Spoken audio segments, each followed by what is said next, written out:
Pebbles Malayalam. ഒരിക്കൽ ഒരിടത്ത് Alice എന്നു പേരുള്ള ഒരു കൊച്ചു പെൺകുട്ടി ഉണ്ടായിരുന്നു. അവൾക്ക് എല്ലാത്തിനെയും കുറിച്ച് ആകാംക്ഷയായിരുന്നു. ഒരു ദിവസം ആലീസ് അവളുടെ സഹോദരിയോടൊപ്പം ഒരു മരത്തിന്റെ ചുവട്ടിൽ ഇരിക്കുകയായിരുന്നു.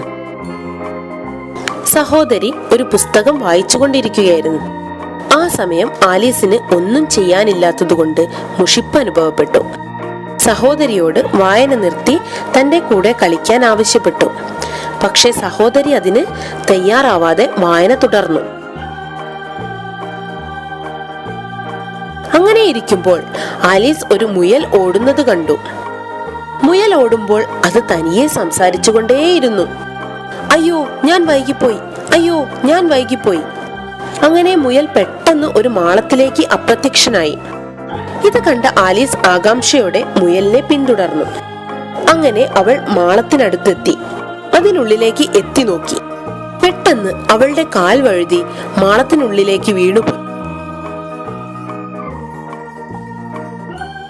ഒരുപാട് സമയം അവൾ ഇരുട്ടിലൂടെ സഞ്ചരിച്ച് അവസാനം നിലത്തെത്തി.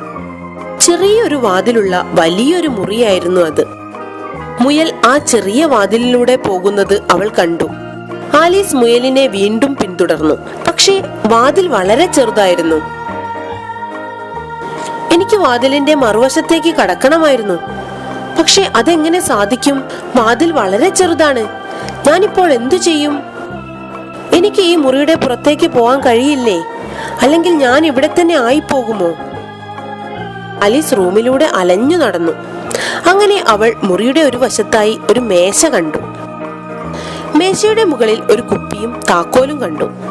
ആലീസ് താക്കോൽ കയ്യിലെടുത്തു. അപ്പോൾ അവൾക്ക് നന്നായി ദാഹിക്കുന്നുണ്ടായിരുന്നു.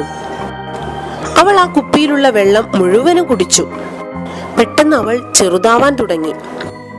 ഹൗ, ഞാൻ വളരെയധികം ചെറുതായിരിക്കുന്നു. ഇപ്പോൾ എനിക്ക് ആ വാതിലിലൂടെ എളുപ്പത്തിൽ കടക്കാൻ സാധിക്കും. ആലീസ് വാതിലിനടുത്തേക്ക് ഓടി. അവൾ കയ്യിലുണ്ടായിരുന്ന താക്കോൽ ഉപയോഗിച്ച് വാതിൽ തുറന്നു. പുറത്തേക്ക് വന്നപ്പോൾ അവൾ കണ്ടതിലും വെച്ച് ഏറ്റവും മനോഹരമായ ഒരു പൂന്തോട്ടം കണ്ടു. അങ്ങനെ ആ പൂന്തോട്ടത്തിലൂടെ നടക്കുമ്പോൾ വീണ്ടും ആ മുയലിനെ കണ്ടു. ഈ സമയം മുയൽ ശരിക്കും അവളോട് സംസാരിച്ചു. മുയൽ അവളോട് ആജ്ഞാപിച്ചു, പോയി എന്റെ കയ്യുറയും വിശറിയും എടുത്തു കൊണ്ടുവരൂ. ആലീസിനാകെ സംശയമായി. എന്തിനാണ് മുയൽ എന്നോട് ആജ്ഞാപിച്ചത്? അവൾ മുയലിന്റെ വീട്ടിലേക്ക് പോയി. വീടിനുള്ളിലേക്ക് കടന്നപ്പോൾ ആലീസ് കയ്യുറയും വിശറിയും കണ്ടു. അങ്ങനെ മേശപ്പുറത്തിരിക്കുന്ന ഒരു കേക്ക് അവളുടെ ശ്രദ്ധയിൽപ്പെട്ടു. അവൾ അത് കഴിക്കാൻ തീരുമാനിച്ചു. കേക്കിന്റെ ഒരു കഷ്ണം കഴിച്ചപ്പോഴേക്കും അവൾ വളരാൻ തുടങ്ങി. അയ്യോ, ഇനി ഞാൻ എങ്ങനെ പുറത്തു പോകും? അല്പസമയം അവൾ ആലോചിച്ചു. അതിനുശേഷം അവൾ മുട്ടിലിഴഞ്ഞ് വീടിന്റെ പുറത്തേക്ക് കടന്നു. പുറത്തേക്ക് കടന്നതും അവൾ വീണ്ടും ചെറുതാകാൻ തുടങ്ങി. അയ്യോ, എനിക്ക് എന്താണ് സംഭവിക്കുന്നത്? പെട്ടെന്ന് വലുതാവുകയും ചെറുതാവുകയും ചെയ്യുന്നു. ഞാൻ എപ്പോഴെങ്കിലും സാധാരണ പോലെ ആകുമോ? ശരിയാണ്, തീർച്ചയായും നീ പൂർവ്വസ്ഥിതിയിലാകും. ആരാണത്? ആലീസ് അത്ഭുതപ്പെട്ടു. അങ്ങനെ അവൾ ഒരു കൂണിന് മുകളിൽ ഒരു പുഴു ഇരിക്കുന്നത് കണ്ടു. പുഴു അവളോട് കൂൺ കഴിക്കാൻ വേണ്ടി പറഞ്ഞു. പക്ഷെ അവൾ അത് സ്നേഹത്തോടെ നിരസിച്ചു. എന്നിട്ട് പുഴുവിനോട് ചോദിച്ചു, നിനക്ക് എന്നെ വീട്ടിലെത്താൻ സഹായിക്കാമോ? അപ്പോൾ മരത്തിന്റെ ചില്ലയിലിരിക്കുന്ന ഒരു പൂച്ച പറഞ്ഞു, ഇവിടെ കാണുന്ന ഒരു വഴി ഭ്രാന്തനായ തൊപ്പി വിൽപ്പനക്കാരന്റെ വീട്ടിലേക്കുള്ളതാണ്. മറ്റൊരു വഴിയുള്ളത് മുയലിന്റെ വീട്ടിലേക്കുള്ളതാണ്. ആലീസ് പൂച്ചയ്ക്ക് നന്ദി പറഞ്ഞു. ആലീസിനറിയാം മുയൽ ഒരു കർക്കശക്കാരനാണ്. അതുകൊണ്ട് അവൾ തൊപ്പി വിൽപ്പനക്കാരന്റെ വീട്ടിലേക്ക് പോകാൻ തീരുമാനിച്ചു. അങ്ങനെ അവൾ വീടിനടുത്തെത്തി. തൊപ്പി വിൽപ്പനക്കാരനെ കണ്ടു.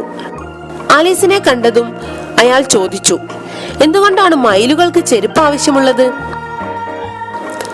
ആലീസ് പറഞ്ഞു, എനിക്കതിന്റെ ഉത്തരം അറിയില്ല. നിങ്ങൾ എനിക്കതിന്റെ ഉത്തരം പറഞ്ഞു തരൂ. അപ്പോൾ അയാൾ പറഞ്ഞു, എനിക്കും അറിയില്ല. അവൾക്ക് വിഷമമായി. അവൾ പറഞ്ഞു, നിങ്ങൾക്ക് ഭ്രാന്താണ്. ഇതുകൊണ്ട് തന്നെയാണ് നിങ്ങളെ എല്ലാവരും ഭ്രാന്തനായ തൊപ്പി വിൽപ്പനക്കാരൻ എന്ന് പറയുന്നത്. ആലീസ് വീണ്ടും നടക്കാൻ തുടങ്ങി. കുറച്ചു സമയത്തിന് ശേഷം അവൾ രാജകുമാരിയുടെ കൊട്ടാരത്തിലെത്തി. കൊട്ടാരത്തിലെ കാവൽക്കാരുടെ എല്ലാം വസ്ത്രം പ്ലേയിങ് കാർഡ്സിലേതുപോലെയായിരുന്നു. ആലീസ് ചോദിച്ചു, നിങ്ങൾ എന്താണ് ഇങ്ങനെ വസ്ത്രം ധരിച്ചിരിക്കുന്നത്? ഞങ്ങളുടെ രാജ്ഞിക്ക് പ്ലേയിങ് കാർഡ്സ് വളരെ ഇഷ്ടമായതുകൊണ്ടാണ്. അങ്ങനെ അവൾ കൊട്ടാരത്തിനുള്ളിലേക്ക് കടന്നു. രാജ്ഞിയെ കണ്ടു. രാജ്ഞി വജ്രമാല നഷ്ടപ്പെട്ടതിന്റെ ദുഃഖത്തിലായിരുന്നു. രാജ്ഞി ആലീസിനെ കണ്ടതും ഇവൾ ആരാണെന്ന് ചോദിച്ചു. ആലീസ് നടന്നതെല്ലാം പറഞ്ഞു. രാജ്ഞി അവളോട് തന്റെ കൂടെ കാർഡ്സ് കളിക്കാൻ പറഞ്ഞു. രാജ്ഞി ആലീസിന് താക്കീത് നൽകി, കളിയിൽ നീ തോൽക്കണം, അല്ലെങ്കിൽ നീ ശിക്ഷിക്കപ്പെടും. അവർ കളിക്കാൻ തുടങ്ങി. ആലീസ് കളിയിൽ തോൽക്കാൻ വേണ്ടി ഒരുപാട് ശ്രമിച്ചു. പക്ഷേ രാജ്ഞിക്ക് കളി അറിയില്ലായിരുന്നു. അങ്ങനെ രാജ്ഞി കളിയിൽ പരാജയപ്പെട്ടു. രാജ്ഞിക്ക് ദേഷ്യം വന്നു. അപ്പോൾ മുയലും തൊപ്പി വിൽപ്പനക്കാരനും അവിടേക്ക് വന്നു. അവർ പറഞ്ഞു, നീ ഞങ്ങളുടെ കോടതിയിൽ ശിക്ഷിക്കപ്പെടും. അപ്പോൾ ആലീസ് ചോദിച്ചു, എന്തിന്? ഞാൻ എന്ത് തെറ്റാണ് ചെയ്തത്? പക്ഷേ രാജ്ഞി തന്റെ മാല മോഷ്ടിച്ചത് ആലീസ് ആണെന്ന് കുറ്റപ്പെടുത്തി. മുയലും തൊപ്പി വിൽപ്പനക്കാരനും അത് ഏറ്റുപറഞ്ഞു. ഞങ്ങൾ കണ്ടിട്ടുണ്ട് നീ അതെടുക്കുന്നതെന്ന് പറഞ്ഞു. അപ്പോൾ രാജ്ഞി പറഞ്ഞു, ആദ്യം നീ എന്റെ മാല മോഷ്ടിച്ചു, പിന്നെ നീ എന്നെ കളിയിൽ തോൽപ്പിച്ചു. നീ എന്തായാലും ശിക്ഷിക്കപ്പെടും. അപ്പോൾ ആലീസ് പറഞ്ഞു, നിങ്ങളെല്ലാം കള്ളം പറയുകയാണ്. പക്ഷെ ആരും അവൾ പറയുന്നത് കേൾക്കാൻ തയ്യാറായില്ല. അങ്ങനെ രാജ്ഞി തന്റെ ഭടന്മാരോട് ആലീസിന്റെ തല വെട്ടാൻ ആജ്ഞാപിച്ചു. അപ്പോൾ ആലീസിന് ദേഷ്യം വന്നു. അവൾ ദേഷ്യം കൊണ്ട് വലുതായി വന്നു. അവൾ പറഞ്ഞു, ഇത് ഭ്രാന്തന്മാരുടെ ലോകമാണ്. നിങ്ങൾക്കെല്ലാവർക്കും ഭ്രാന്താണ്. ഞാൻ വീട്ടിലേക്ക് പോവുകയാണ്. ആരെങ്കിലും എന്നെ പിന്തുടർന്നാൽ ഞാൻ എന്റെ കാലിനടിയിൽ വെച്ച് തേച്ചു കളയും. പെട്ടെന്ന് അവളുടെ കയ്യിൽ ആരോ തൊട്ടതുപോലെ തോന്നി. ഉണരൂ ആലീസ്, നമുക്ക് വീട്ടിൽ പോകാൻ സമയമായി, അവളുടെ സഹോദരി പറഞ്ഞു. അപ്പോൾ ആലീസിന് മനസ്സിലായി താൻ കണ്ടത് ഒരു സ്വപ്നമായിരുന്നു എന്ന്. അവൾ അവളുടെ സ്വപ്നത്തെക്കുറിച്ച് സഹോദരിയോട് പറഞ്ഞു. അവർ ഒരുപാട് നേരം ചിരിച്ചു. പിന്നീട് അവർ സന്തോഷത്തോടെ വീട്ടിലേക്ക് മടങ്ങി. പെബിൾസ് മലയാളം.